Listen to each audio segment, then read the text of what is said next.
చూస్ country delight, live better. ఇప్పుడే country delight app ని download చేసుకోండి. సుశీల గారికి కొడుకు అంటే చాలా చాలా చాలా ఇష్టం అని విన్నానమ్మా.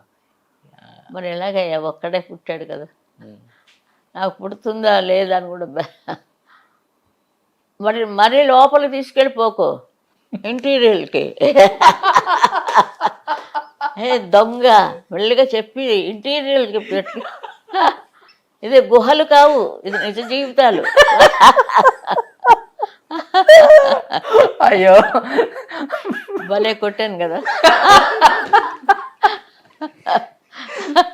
అప్పుడు రాత్రి లేచి నవ్వుకుంటుంటాడు. అందరూ వాళ్ళందరినీ చెప్పి భయపడకండి, కాదు సుశీల్ గారి జ్ఞాపకం వస్తుంది. నిజంగా చాలా అంటే చాలా హ్యాపీగా ఉంది. ఫస్ట్ టైం మిమ్మల్ని స్క్రీన్ మీద ఇలా ఎవరు చూడరు, ఆడియన్స్ ఇదే చూడటం నాకు తెలిసి. అంత ఫన్నీగా ఉన్నారు, జోష్.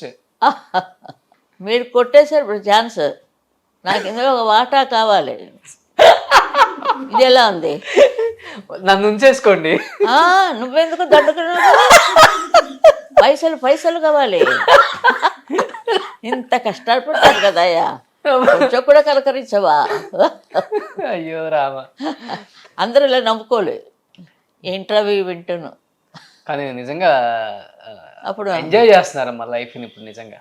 నేను సీరియస్గానే చెప్తున్నాను సుమా, నాకు ఏమైనా కావాలి, సరే రాయల్టీ లాంటిది ఏమైనా కావాలి నా ట్రస్ట్కి. అదెందుకు, ఏం చేసుకోను, నాకు ఉన్న బోల్డ్. అయ్యో ఎవరో చీర ఇస్తామండి మీకు, దయచేసి చీర ఇవ్వకండి, డబ్బు ఇవ్వండి, నా ట్రస్ట్లో వేసుకుంటాను. అలాగే ఇచ్చారు 5,000 ట్రస్ట్లో పడేసాను. బెస్ట్ అమ్మా, నిజంగా మీరు చేసేది మంచి ట్రస్ట్ పని, పెంచుకోవాలి కదా. మంచి పని మీరు చేస్తారు. పెంచాను దాన్ని నేను బాగా నిలబెట్టాలి. ఎవరైనా బాగా ఉన్నవాళ్ళు ఇస్తే వాళ్ళకి ట్యాక్స్ కూడా లేదు. అవును, ఆఫ్ ట్యాక్స్. అంటే ఏం చేద్దామన్నమ్మా ఆ ట్రస్ట్ ద్వారా? ఇంకా ఇప్పటికి చాలా మంది సింగర్స్ కి హెల్ప్ చేస్తున్నారు. ఇప్పుడు ఎవరికో వేల పని ఉంది, కడుపు నిండా ఎవరు తింటున్నారు? ఫంక్షన్స్ ఇవ్వాలని అలాంటి వాళ్ళందరూ ఉన్నారు, వాళ్ళకి హెల్ప్ చేయాలి, వాళ్ళందరికీ ఇస్తున్నా. సూపర్, గ్రేట్ ఆలోచన. అదే ఏ సింగర్ కి కూడా రాలేదు. ఎక్కువ ఇవ్వలేను, ఎందుకంటే డబ్బులు తక్కువగా ఉన్నది కాబట్టి తక్కువగా ఇస్తున్నాను. అంటే ఎవరికి రాలేదు. గంజైనా తాగొచ్చు అని నేను ఇచ్చిన డబ్బులో బియ్యం కొనుక్కొని గంజి కలుసుకుని తాగొచ్చు, కడుపు నింటుంది. ఆలోచన రావటం మంచిది కదా ముందు. ఒక ప్రబుద్ధుడు చెప్పాడండి, తంతాడు కూడా, సంజయ్ కిషోర్ పెడతారు, మీరు పెడతారా మిమ్మల్ని పెట్టమంటారు అన్నాడు. నువ్వు పెట్టేదంటే పోయే నేనే పెట్టుకుంటానన్నా. అలా పెట్టాను. ఇది తంచడు ఐడియా, నిజంగా చాలా గ్రేట్ ఐడియా, మంచిది. అవును, ఎవరు చేయలేదు, చేశారు కానీ మన బాలు గారు పెట్టారని అంటున్నారు, ఏమీ పైకి రాలేట్లేదు. అంటే మనిషి ఉండగానే ఒక సెటప్ చేసేయాలి, అది నా దానికని ఒక సెటప్ చేసి వదిలేస్తే అదే అలా పెంచుతూ ఉంటుంది, డబ్బులు అలా వస్తూ ఉంటుంది. గ్రేట్. అదే ఇప్పుడున్న చెయ్యండి అంటే నువ్వు ఉంగరాలు ఇస్తానంటావు. ఇది ఇది ఇది కూడా ట్రస్ట్ కి పనికి వస్తుందమ్మా. వాడు సగం తీసుకుంటాడు అమ్మడానికి వెళ్తే, ఇందులో వేస్టేజీ కోస్టేజీ అని మొత్తం పడేసుకుంటాడు. అలా ఉన్న అన్ని ప్రపంచం అలా ఉందయ్యా, అది చెప్పచ్చు. నిజం మీరు చెప్పింది సత్యం. అసలుకి ఒకప్పుడు పని మీద కాన్సన్ట్రేషన్ ఉండేది, ఇప్పుడు పక్కన పని మీద కాన్సన్ట్రేషన్ ఎక్కువ ఉంటుంది జనరేషన్కి. బట్ ఈ జనరేషన్లో మీకు ఇష్టమైన సింగర్ ఎవరమ్మా? చాలా బాగా నేను చెప్పను. నా ట్రస్ట్ నువ్వు పెంచేవనుకో తప్పకుండా నేనే తలుపు కొట్టి చెప్తాను ఇష్టమైన సింగర్ అనే. అవును, సక్సెస్ అయ్యాను అని అది ఉండాలి. ఎందుకంటే మరి ఇన్నేళ్ళు బతికించాడు దేవుడు, ఇంకా 100 కూడా అయిపోతే అప్పుడు ఇంకా ధైర్యంగా అడుగుతాను. ఇందిరాగాంధీ గారు రాసి ఇచ్చారు నాకు, ఎక్కడో పారేసుకున్నాను నేను తెలియక. నా పక్కనే కూర్చున్నారు ఆవిడ. అంటే వాళ్ళు ఎవరైనా వస్తే ముందు నన్నే తీసుకెళ్తారు పాడడానికి. అందుకు నేను నా తమిళ తాయి అవార్డు ఇచ్చింది నాకు. సుశీలమ్మ, చిత్రమ్మ ఎప్పుడైనా కానీ మీ తర్వాత తరంలో ఇంత పెద్ద సింగర్ అవుతుంది అనుకున్నారా? చాలా మంచిది పిల్ల. ఆ అమ్మాయి ఎంత మంచి వాళ్ళని చూడలేదు. చాలా మనుషులంటే ప్రేమ, గొంతుకు సరే గొంతుకు అలా ఉండని చాలా బాగా పాడుతుంది. పాడేవాడు నేను రాణిస్తే కాదు, పక్క వాళ్ళు లాగిస్తుంటారు కిందకి. అమ్మాయి బాగా చక్కగా పాడుతుంది. సుశీలతోటి చేయకూడదు, లతాతోటి నన్ను కంపేర్ చేస్తే ఎట్లాగా, నాది నాదే, ఆవిడది ఆవిడదే. చాలా కొన్ని వేల పాటలు పాడింది ఆవిడ. ఉమ్. ఎవరైనా ఉండాలి మరి అలాగా. సుశీల్గా టప్పున పాడడం మానిస్తే ఇంకో మంచి వాయిస్ ఉండాలి కదా. అంటే మీ జనరేషన్లో ఒక 5-6 సింగర్సే ఉండేవాళ్ళు చెప్పుకుంటే. ఇప్పుడు వందల కొద్ది సింగర్స్ వచ్చారు కదా. అవునవును. చాలా అమ్మాయి నేను చాలాసార్లు మీట్ అయ్యాను. వాళ్ళ ఇంటికి కూడా వెళ్ళాను ఒకసారి. త్రివేంద్రం పెద్దల్ని చాలా గౌరవిస్తుంది ఆవిడ. ఒక సటి, ఒక శాడ్ అంతే. ఉమ్. ఆ పిల్లకి అది శాడ్ పాప చనిపో కదా. మరి పాప గుండెల మీద వేసుకొని పాడింది నా ట్రస్ట్ మీటింగ్కి వచ్చి ఆ బిడ్డని. అంతకంటే ఇంకెంతకంటే చెప్పగలమా. అవును. అంత ప్రాణం ఏమిటో కూడా తీసేసుకున్నాడు దేవుడు. తమాషాగా జరుగుతూ ఉంటాయి. అమ్మ బిజీ లైఫ్లో ఉండి నిజంగా సంక్రాంతిని ఎలా జరుపుకున్నారో తెలియదు.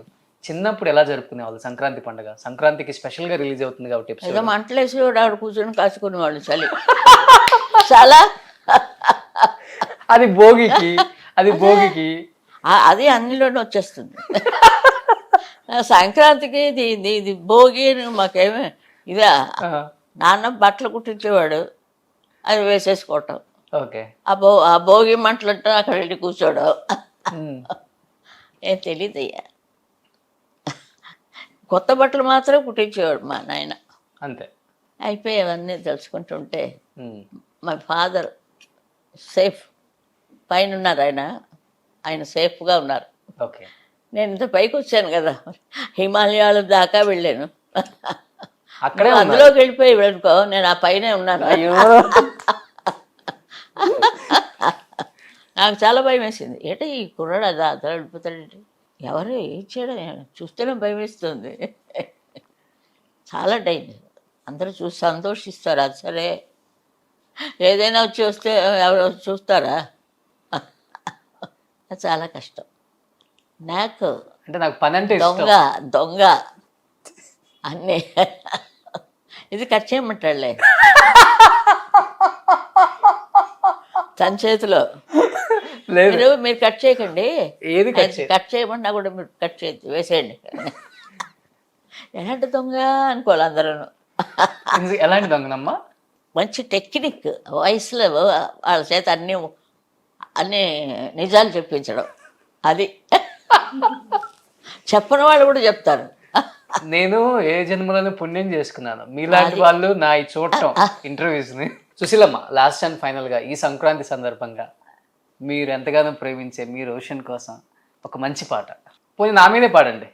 చదివించిరి నన్ను గురువులు, చదువులలో మర్మమెల్ల తెలియదు. తన నెక్స్ట్ లైన్ ఏంటో చెప్పు నువ్వే. తెలియదు. అదే చూసావా, నాకు రాదు. వస్తుంది రోజు మనస్పాడ ఆ పద్యం. నేను చూడగానే ఎందుకో డాక్టర్ వెళ్ళిపోయింది ఇటుకు.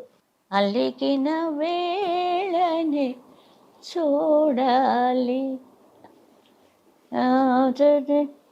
చేని అందాలు, అలిగిన వేళని చూడాలి. ఎవరికైనా వస్తా చూడాలి. చూసా మార్చాను వాయిస్ మార్చాను. అవును. మాట్లాడుతున్నప్పుడు మగ వాయిస్ అంటే బేస్గా ఉంటుంది వాయిస్. ఆ శృతిలో వచ్చేటప్పటికి ఏది తెలియలేదు. మానస చోరా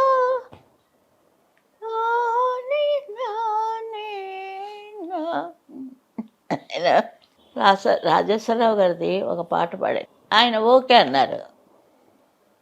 మాస్టర్ ఇంకొకటి తీయండి మాస్టర్, ఎందుకు కరెక్ట్గా ఉంది అన్నాడు.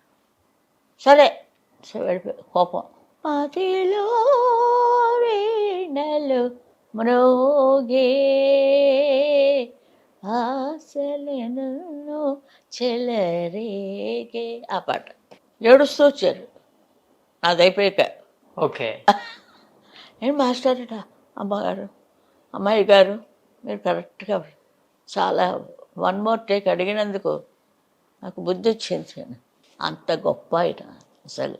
మ్రోగింది వీణ పదే పదే హృదయాలలో నా